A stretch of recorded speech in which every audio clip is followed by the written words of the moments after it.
Autrefois considérée comme impossible au Burkina Faso, la production du cacao, de l'ananas et du tournesol est désormais une priorité pour le gouvernement burkinabé.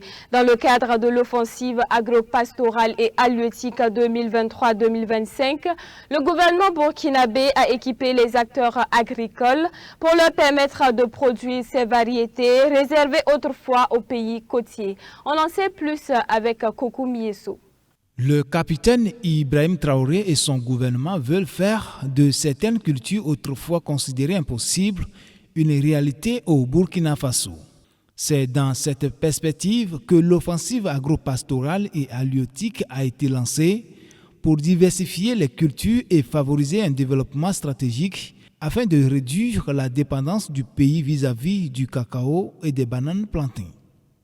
Sur ce site de 50 hectares à Gampelar, dans la commune rurale de Saba, région du centre, 31 500 plants de différentes cultures, dont 210 cacaoyers, sont actuellement en phase d'expérimentation par le cacaoculteur André Baella. Nous produisons les pépinières de cacao et au-delà de ça, nous expérimentons le café, les pommes, nous expérimentons tout ce qui est arbre qu'on avait dit que ça ne pouvait pas produire au Burkina Faso. Et c'est tout ce que nous essayons de développer pour montrer aux yeux du monde que voilà, c'est possible.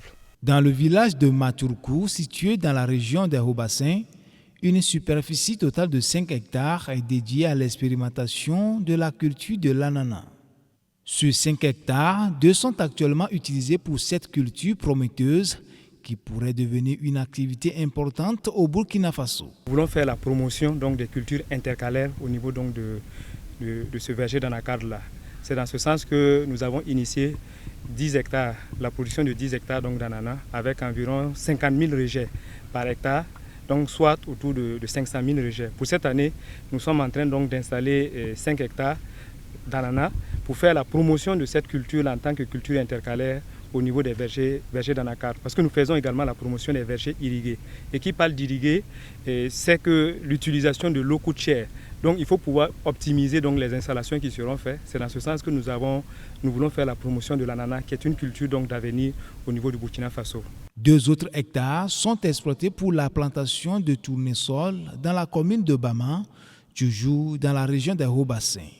Cette production vise à favoriser la production de miel pur et la fabrication d'huile végétale en vue d'atteindre l'autosuffisance alimentaire au Burkina. Cette exploitation, c'est pour accroître la matière première de la confection, de la production d'huile. Parce qu'en ce moment, nous sommes toujours cantonnés sur le coton, qui n'est pas le seul produit oléagineux. Donc souvent on tente le soja. J'ai trouvé que le tournesol allait être meilleur parce que le tournesol a beaucoup de vertus pour la santé, beaucoup de vertus également pour le sol. Donc sa culture est encore intensifiée avec la production du miel. Donc je trouve que ça va être une très grande opportunité pour le Burkina Faso. Toutes ces spéculations ont été rendues possibles grâce à l'accompagnement du gouvernement en termes d'engrais, de labos gratuits et bien d'autres mesures, ce qui confère à l'agriculture un rôle clé. D'autres opportunités se présentent également pour mieux structurer l'agriculture au Burkina Faso.